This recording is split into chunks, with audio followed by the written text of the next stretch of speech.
কৰিছোঁ। লগতে আমাৰ শ্ৰদ্ধাৰ সেনাপতি বাপজনালৈকো আমি আন্তৰিক শ্ৰদ্ধা জ্ঞাপন কৰিছোঁ।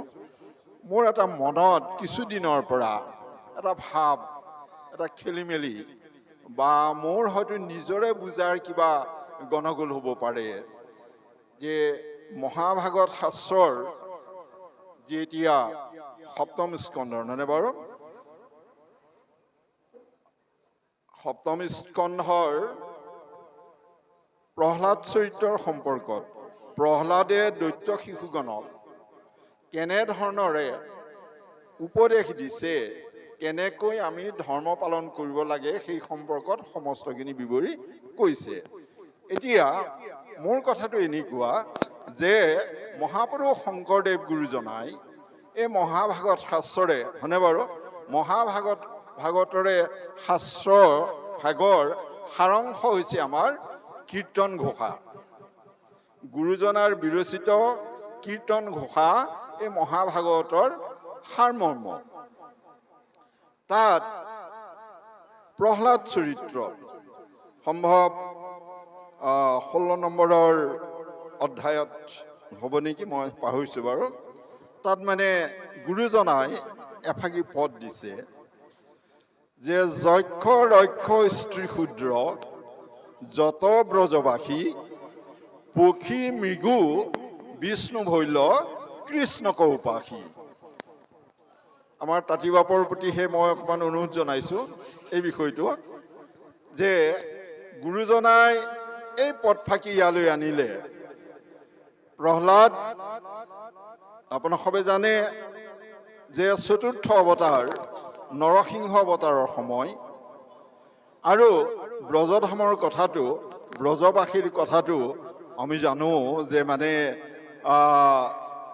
10 অৱতাৰৰ পিছত পূৰ্ণ অৱতাৰ ভগৱন্ত কৃষ্ণৰ অৱতাৰৰ সময়ৰ কথা বুলি আমি ভাবোঁ দেই, যে ব্ৰজবাসী বুলি ক'লে ব্ৰজধামত থকা যিসকল লোক সেইসকলকে বুলি আমি ভাবোঁ।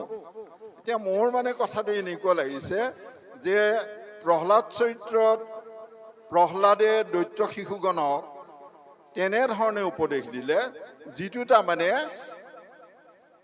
আপোনাৰ দ্বাপৰ যুগৰ কথা, দ্বাপৰ যুগৰ ব্ৰজধামৰ কথা, সেইটো উদাহৰণেৰে প্ৰহ্লাদে তাৰমানে তেতিয়াই দৈত্য শিশুগণক তেনেকৈ উপদেশ দিছে যে যক্ষ ৰক্ষ স্ত্ৰী শূদ্ৰ যত ব্ৰজবাসী পক্ষী মৃগু বিষ্ণু ভৈল কৃষ্ণ কৌপাসী।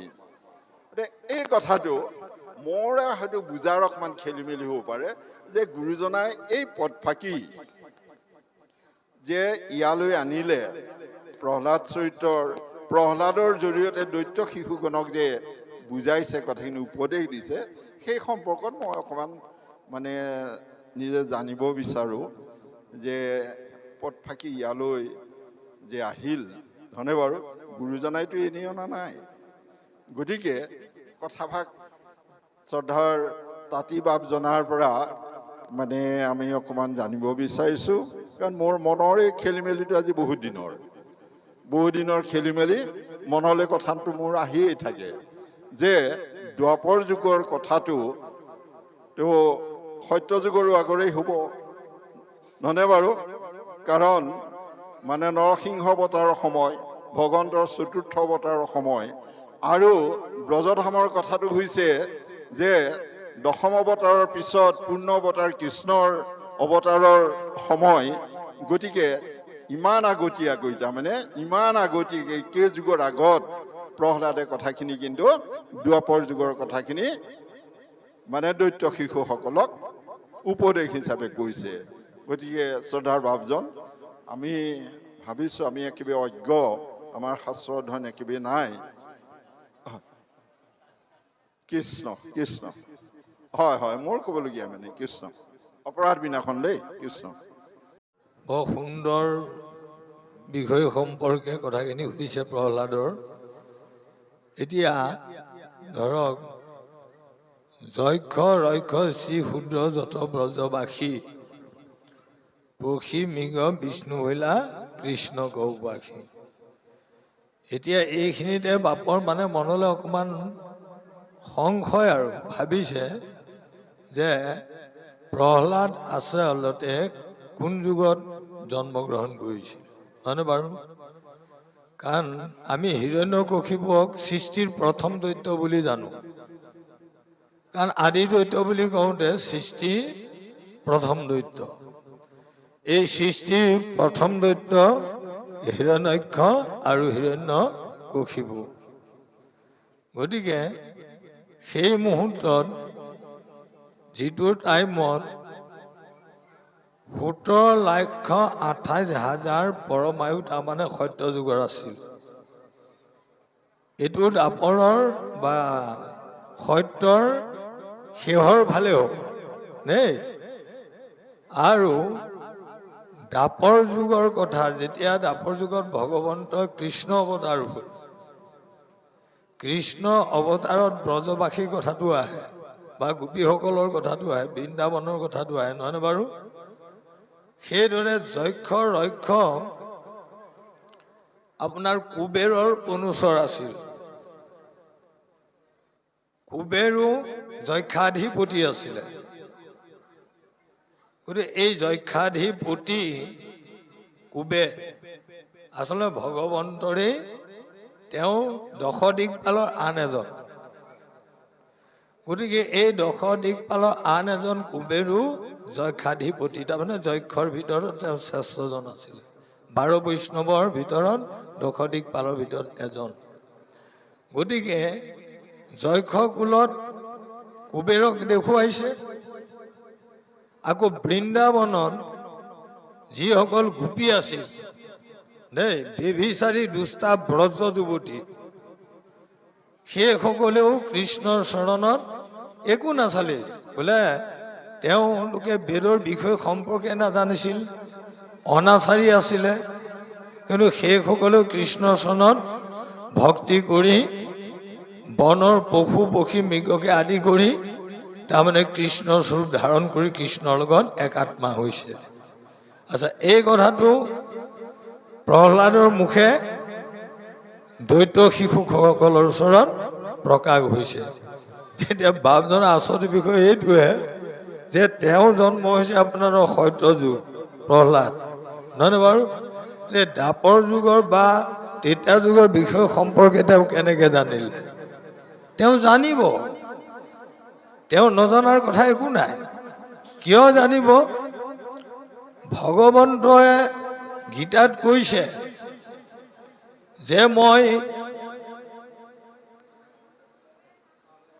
তৰু তৃণলতাৰ ভিতৰত, মই বৃক্ষৰ ভিতৰত মই অস্বস্থ বৃক্ষ, আৰু মনুষ্যৰ ভিতৰত মই ৰজা দেই, আৰু ঋষিৰ ভিতৰত দেৱ ঋষি মই, আৰু দৈত্য কুলত মই প্ৰহ্লাদ। গতিকে মই নজনা কথাটো একো নাই, কাৰণ প্ৰহ্লাদ ৰূপে তেওঁৱেই যেতিয়া সেইদৰে ভগত আৰু ভগৱন্তৰ মাজত পাৰ্থক্য একো নাথাকে। সেইকাৰণে ভকত ভগৱন্ত দুই যে এক, এই কথাখিনি ভকতৰ অবিদিত নাই। যেনেকে হনুমন্তৰ অবিদিত নাছিল, বাপ হনুমন্তৰো অবিদিত নাছিল, নহয়নে বাৰু?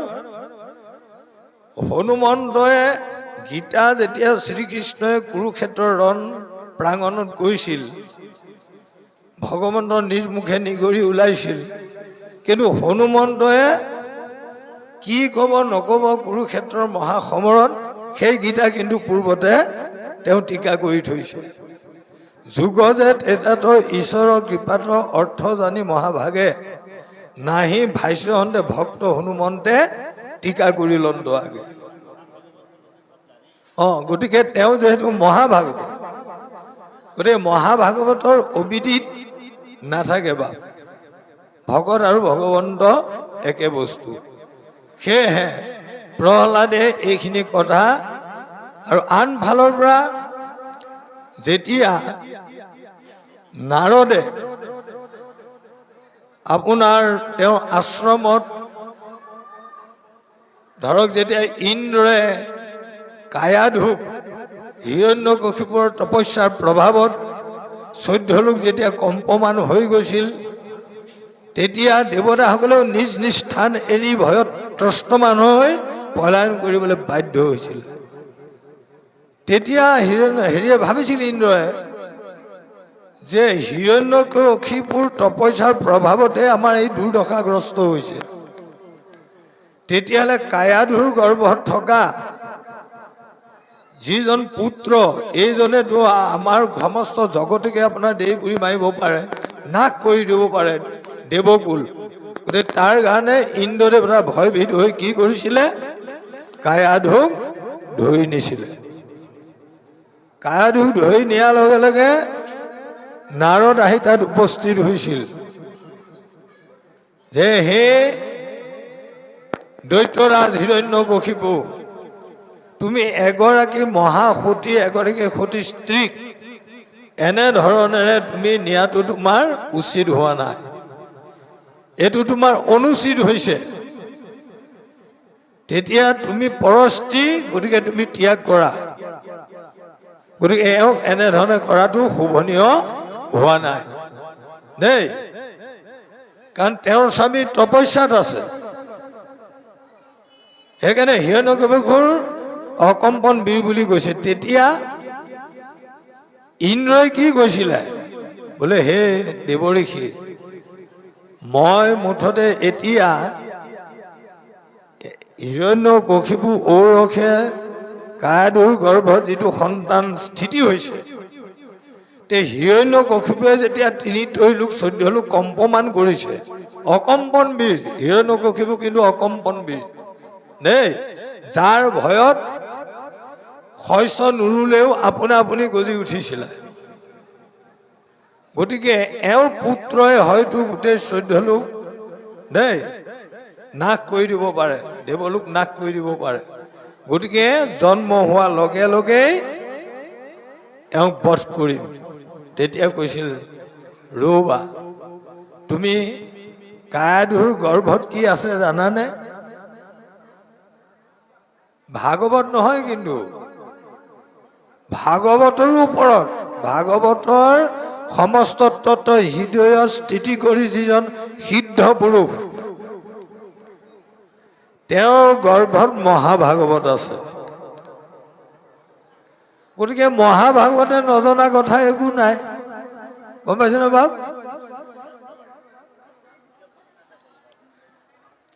গতিকে মহাভাগৱতে যেতিয়া জানে, সমস্তখিনিয়ে জানে। সেইকাৰণে গুৰু পুৰুষে ইয়াত কীৰ্তনত প্ৰকাশ কৰিছে যে প্ৰহ্লাদে তাৰমানে নজনা কথা একো নাই। আনফালৰ পৰা নাৰদৰ জৰিয়তে কায়াধুৰ কৰ্ণৰণ্যে তেওঁ গৰ্ভতে সমস্তখিনি তত্ত্ব পাই আহিছে।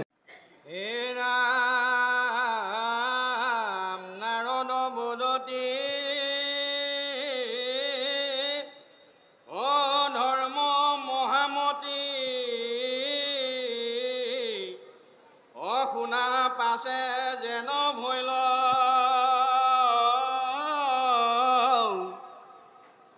শুকৰ তনয় কাম্পে বৈশ্য হৈয়া আপোনাৰ গৃহে গৈল। এৰাম সেই সময়ত অসমাকো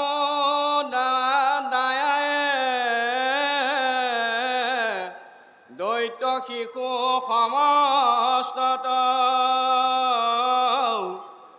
মহাপুণ্যৱন্ত পলাদে কহন্ত অভাগৱত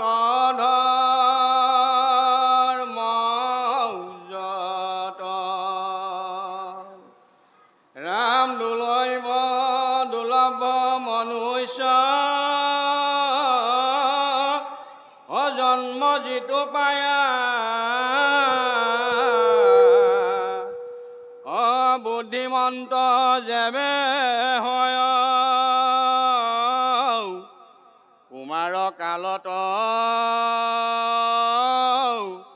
হৈয়াৱে কজত মত ভগৱতী আশ্ৰয়। কৃষ্ণ দৈত্য শিশুসকলৰ প্ৰতি ভক্ত প্ৰহ্লাদৰ উপদেশ দুলৰিত নাৰদে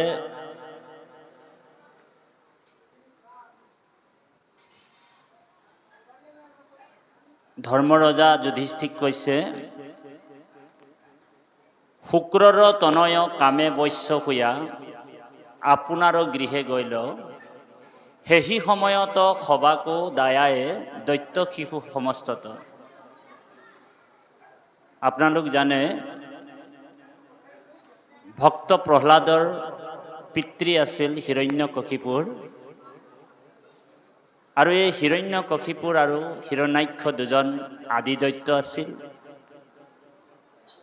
হিৰণ্যকশিপুৰক আপোনালোক জানে 3 জন্মত পৰমেশ্বৰ প্ৰভু ভগৱন্তই গতি দিছে, আৰু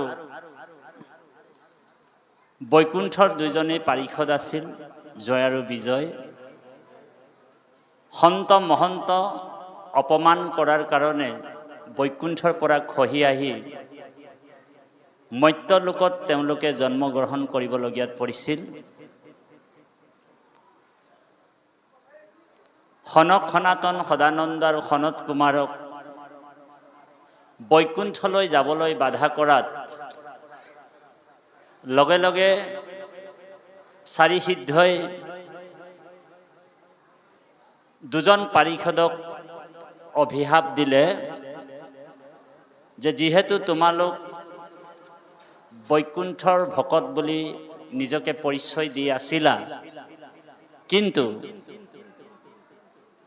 সন্ত মহন্তক তোমালোক চিনি নাপালা, গতিকে তোমালোকৰ এই পবিত্ৰ স্থানটোৰ যোগ্যতা তোমালোক নহয়, সেইবুলি অভিশাপ দিলে। লগে লগে পৰমাত্মা ভগৱান কৃষ্ণই নিজৰ ইচ্ছাতে এই ঘটনাটো প্ৰত্যক্ষ দৰ্শন কৰি আছিল, আৰু চাৰি সিদ্ধই অকণমান অনুতপ্ত হৈছিল, কথাটোত আপোনালোক জানে। পিছত আহি ভগৱন্ত ইচ্ছা কৰিয়ে এই অভিশাপটো ঋষিসকলৰ দ্বাৰা দিছিল। সেইকাৰণে প্ৰভু ভগৱন্তই কৈছিল যে মুনিগণ এৰা তাপ আমিহে দিয়াইলো সাপ। কাৰণ গোটেই চৰাচৰ জগতখন ঈশ্বৰৰ ইচ্ছাতে হয়। ভগৱন্ত লীলাৰ কাৰণে অভিশাপ দি নৰসিংহ অৱতাৰ হ'ব, সেই উদ্দেশ্য লক্ষ্য ৰাখি হিৰণ্যকশিপুৰ নিচিনা দুৰ্জন দৈত্যক বিনাশৰ কাৰণে ইচ্ছা কৰি ভগৱন্তই ঋষিৰ দ্বাৰা, ভক্তৰ দ্বাৰা, সন্তৰ দ্বাৰা অভিশাপ দিয়াল। আৰু ঋষিসকলক কৈছে যে মই নিজ ইচ্ছাৰে তোমালোকৰ দ্বাৰা, কাৰণ সমস্ত কৰ্ম ঈশ্বৰৰ দ্বাৰা হয়। ইয়াতে আমি গম পাব লাগিব যে আমাৰ ভাৱনাটোতো ঈশ্বৰ সোমাই আছে। আমাৰ ভাৱনাটোত ঈশ্বৰে পৰিচালনা কৰে।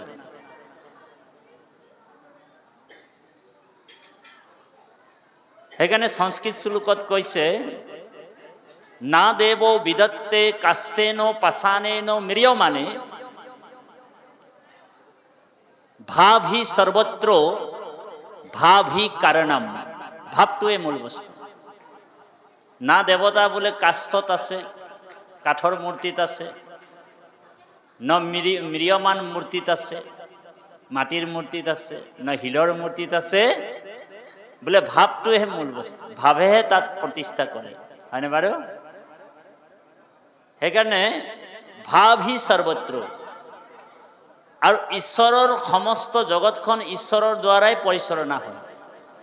কৃষ্ণই গীতাত কৈছে, হে অৰ্জুন, ময়া দেক্ষিণী প্ৰকৃতি সূৰ্যত সচৰাচৰম, মোৰ অবিহনে এটা গছৰ পাতো নলৰে বুলি কৈছে।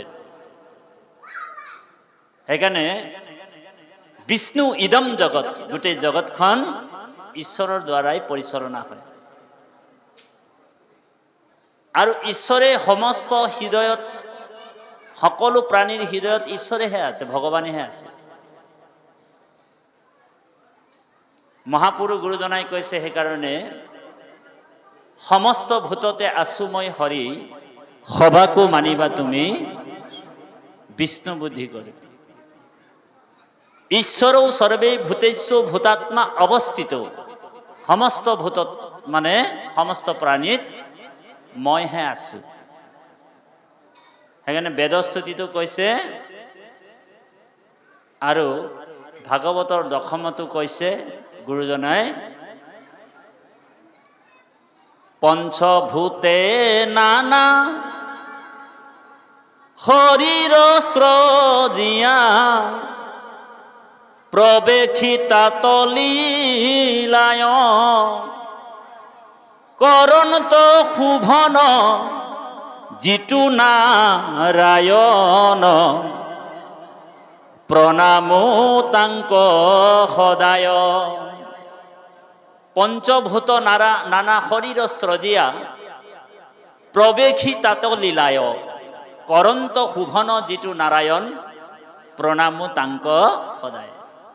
সেইকাৰণে আমাৰ হৃদয়ত কৃষ্ণ থকাৰ কাৰণে আমি কথা ক'ব পাৰিছোঁ, খোজকাঢ়িব পাৰিছোঁ, ইঠাইৰ পৰা ইঠালৈ আন ঠাইলৈ যাব পাৰিছোঁ। ঈশ্বৰ যেতিয়া ওলাই গুচি যাব আমাৰ শৰীৰৰ পৰা, তেতিয়া এই শৰীৰটো কি হ'ব?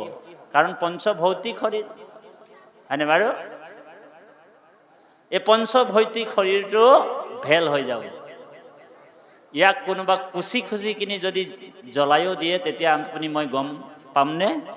নাপাম। গছকি গছকি যদি মাটি দি দিয়ে, পুতি থৈ দিয়ে, তথাপিও আমি গম নাপাম। সেইকাৰণে ভগৱান আমাক চৈতন্য কৰি আছে। সেইকাৰণে গীতাত কৃষ্ণই অৰ্জুনক কৈছে, হে অৰ্জুন, সৰ্বস্য সাহং হৃদি সন্নিবিষ্ট, মই সকলোৰ হৃদয়ত আছো। সেইকাৰণে বাপাই সমস্ত ভগৱন্তক আপুনি মই বাহিৰত বিচাৰিব নালাগে। বহুত মানুহে ভগৱন্তক বাহিৰত বিচাৰে, হয়নে? হৃদয়ত হৃদয়ত আছা তুমি, তোমাক নপাৱে স্বামী, ভক্তি সাৰি বিষয় লোভত, কণ্ঠতে আছয় মণি, তাকো বিস্মৰিয়া মানি, নজানি বিচাৰে বাহিৰত। হৃদয়ত আছা তুমি, তোমাক নপাৱে স্বামী, ভক্তিচাৰী বিষয় লোভত, কণ্ঠতে আছয় মণি, তাকো বিস্মৰিয়া মানি, নজানি বিচাৰে বাহিৰতে। বহুত মানুহে ভগৱন্তক বাহিৰত বিচাৰে। সেইকাৰণে হিন্দীত কৈছে, না মন্দিৰ মে, না মছজিদ মে, না সড়ক মে, না গুফা মে, मैं तो तेरी पास हूँ, मैं तो তোৰ লগতে আছো, ঔ হৰি। ভগৱানক বিচাৰি বাহিৰত যাব নালাগে, আমাৰ সকলোৰ হৃদয়তে আছে। এতিয়া মানুহবিলাকে ভাবে যে ভগৱানটো বোলে আমাৰ ঢেকীয়াখোৱা নামঘৰটোত বোলে 100% আছে নেকি বোলে, হয়নে? যোৰহাটৰ শৰাইখন তাত দিলেহে কামত আহিব, হয়নে? গাড়ীখন লৈ কিনি তালে জালে গ'লেই ভগৱানক 100% আমি তাতে পাম, হয়নে? আপোনালোকৰ নগাঁও জিলাত অলপ দিনৰ আগত নতুনকৈ মৃত্যুঞ্জয় মন্দিৰ এটা বনাইছে, বোলে ভগৱানটো বোলে তাতে 100% আছে নেকি বোলে, হয়নে? 100% ভগৱান বোলে তাতে আছে নেকি? শৰাইখন তাত দিলেহে আমাৰ কামত আহিব, হয়নে? আৰু আমাৰ এই শ্ৰীমন্তপুৰ নামঘৰত ভগৱানটো 20% আছে। ইয়াত শৰাইখন দিলে আমাৰ আহিবনে? নাহে। গতিকে ভগৱন্তক আপুনি মই বাহিৰত বিচাৰিব নাই কোৱা, গুৰুজনাই। সেইকাৰণে গুৰুজনাই কীৰ্তনতো কৈছে, দেৱৰ ঈশ্বৰ হৰি তাংক মহা যত্ন কৰি লয়ো এক শৰণ সাক্ষাৎ, হয়নে? যাৰ ইচ্ছা মুখ্য পাইবে, নলাগে দূৰক যাইবে, আশা কৰি হবাৰো। এতিয়া ভগৱন্ত আমি হৃদয়তে বিচাৰিব লাগে। না যাওঁ কাশী, কাশীলৈ যাব নালাগে। না যাওঁ বৃন্দাবন, বোলে বৃন্দাবনো যাব কোৱা নাই আমাক, কৈছে নেকি? বোলে নাই কোৱা। না যাওঁ কাশী, না যাওঁ বৃন্দাবন, যাহা বিছালো আসন, য'ত আসন পাৰি ললো, যাহা বিছালো আসন, অহি মেৰি অবিনাশী, হে আমাৰ অবিনাশী, হয়নে বাৰু? গতিকে অবিনাশীক বিচাৰি আমি য'ত আমি আসন পাৰি এক মনে ঈশ্বৰক বিচাৰিম, হৃদয়তে তেওঁ দৰ্শন দিব। সেইকাৰণে গুৰুজনাই দৰ্শনত কৈছে, ভাই বোলা মুখেৰাম হৃদয়ে ধৰা ৰূপ, এতেকে মুকুতি পাইবা কহিলো স্বৰূপ। তাৰমানে ঈশ্বৰক বিচাৰি আপোনাক মোক বাহিৰলৈ যাব কোৱা নাই, আমি হৃদয়তে ঈশ্বৰক লাভ কৰিব পাৰিম। সেইকাৰণে হৃদয়তে আমি ঈশ্বৰক বিচাৰিব লাগিব। ভক্তি ৰত্নাকৰ গ্ৰন্থত গুৰুজনাই কৈছে, এ ৰাম বাহিৰে ভিতৰে জানা, সমস্ত ভূততে পৰিপূৰ্ণ ৰূপে আছো, মই মহেশ্বৰ।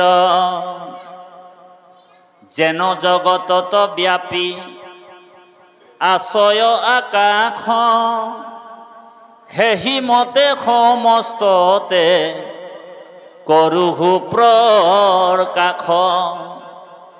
নুচুবয় দুখ গুণ মুক জগতৰে, সেহি মতে বিচাৰিবা সমস্ত ভূততে। সেইকাৰণে গুৰুজনাই ফৰ্মুলা কেইটামান দিছে আমাক, হয়নে বাৰু? কি বুলি? যে কুকুৰ শৃগাল গদৰ বৰু আত্ম ৰাম, হয়নে? এইটো গুৰুজনাৰ ফৰ্মুলা। এই 4টামান ফৰ্মুলা দিছে, 5টামান। নিচত সাধুত যাৰ ভৈলা এক জ্ঞান। তাৰপিছত কি কৈছে? সমস্ত ভূততে আছো মই হৰি। এইখিনি এটা এটা ফৰ্মুলা দিছে আমাক। তাৰপিছত কৈছে যে বিশেষত মনুষ্য গণত যিটো, যদিও সমস্ত ভূতত মই আছো, কিন্তু প্ৰথম অভ্যাসটো তুমি মানুহৰ পৰা আৰম্ভ কৰিব লাগিব। এতিয়া মানুহক আমি ঈশ্বৰ জ্ঞান কৰিছো নাই বাৰু? প্ৰশ্ন। মানুহকে ঈশ্বৰ জ্ঞান কৰিবলৈ টান পাওঁ, টান পাইছো নে বাপ?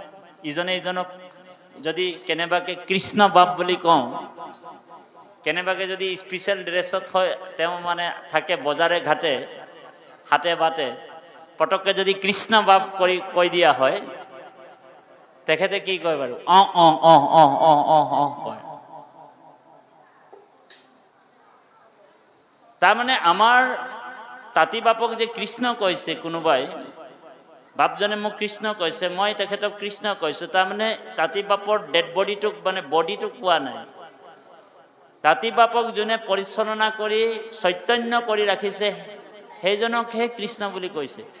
আৰু বাপাই সমস্ত আপোনাক মহামহন্তক এটা কথা কওঁ, যে আপোনালোক ভাবিছে যে ইমান দূৰৰ পৰা আমি আহি কৃষ্ণ কথা শুনিছো, চাইকেলেৰে হওক, মটৰ চাইকেলে হওক, গাড়ীৰে হওক, খোজকাঢ়িয়ে হওক, সেইটো মিছা কথা। কৃষ্ণহে আপোনাক মোক ইয়ালৈ আনিলে, বুজি পাইছেনে কথাটো? আৰু কৃষ্ণহে কৃষ্ণ কথা শুনি আনন্দ ল'ব। ঔ হৰি, কোনে কাৰ কথা শুনি আছে? কাৰণ আমাৰ হৃদয়ত কৃষ্ণহে বহি আছে, বুজি পাইছেনে? আমাৰ হৃদয়ত কোন বহি আছে? কৃষ্ণ বহি আছে। আৰু কথা কাৰ বোলে? কৃষ্ণৰে হয়। ভাগৱত কি বোলে? কৃষ্ণহেতো হয়। ইদম ভাগৱতম নামম পুৰাণম ব্ৰহ্ম সমন্বিতম, সাক্ষাৎ ব্ৰহ্মৰ স্বৰূপ, সাক্ষাৎ কৃষ্ণই হয়। ব্ৰহ্ম কোন বোলে? কৃষ্ণই হয়। ভাগৱত কি বোলে? কৃষ্ণইতো হয়। আমাৰ আগফালে কৃষ্ণহে আছে। শব্দময় বিগ্ৰহ বুলি কৈছে। উদ্ধৱে প্ৰশ্ন কৰিছিলে, প্ৰভু আপুনিতো কলিযুগত শাখাৰ সগুণত নাথাকা, আপুনি বৈকুণ্ঠলৈ গুচি যাব।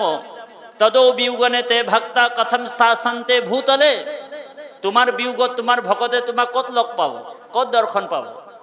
প্ৰশ্ন কৰিছে উদ্ধৱে। তো ভগৱন্তই উদ্ধৱক কৃষ্ণই কৈছে, হে উদ্ধৱ, কলিযুগত মই সম্পূৰ্ণৰূপে ভাগৱতত থাকিম।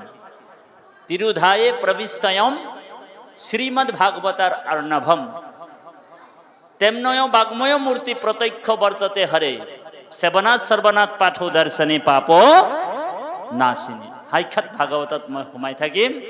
ভাগৱতক কোনোবা যদি সেৱা কৰিব, দৰ্শন কৰিব, শ্ৰৱণ কৰিব আৰু কীৰ্তন কৰিব, কলিযুগত মোক সদায় লগ পাই থাকিব। এতিয়া আপুনি মই সদায় ভগৱানক লগ পাই আছো, পাইছোনে? এতিয়া গুৰুজনে আমাৰ ভাগৱত প্ৰতিষ্ঠা কৰিছে, ভগৱন্তক প্ৰতিষ্ঠা কৰিছে, চৈতন্য প্ৰতিষ্ঠা কৰিছে। ভগৱন্তক আপুনি মই সদায় লগ পাই আছো। গতিকে যিসকল বিষয়ী মানুহ হিৰণ্যকশিপুৰ ভগৱন্ত যে হৃদয়ত আছে এই কথাটো গম নাপায়। কিয় নাপায় জানেনে? হিৰণ্যকশিপুৰৰ